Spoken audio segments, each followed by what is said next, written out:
আসসালামু আলাইকুম বন্ধুরা, আজকে আমি একটি রিলের এটা কিভাবে কাজ করে এবং কিভাবে কানেকশন করব এবং এটার মেকানিজমটা কি সেটা নিয়ে আলোচনা করব।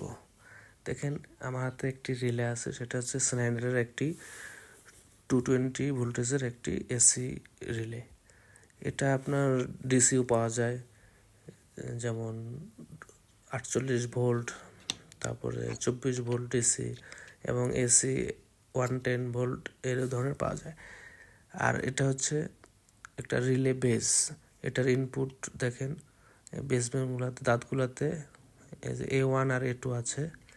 এটা হচ্ছে আপনার সাপ্লাই ভোল্টেজ দেওয়ার জন্য।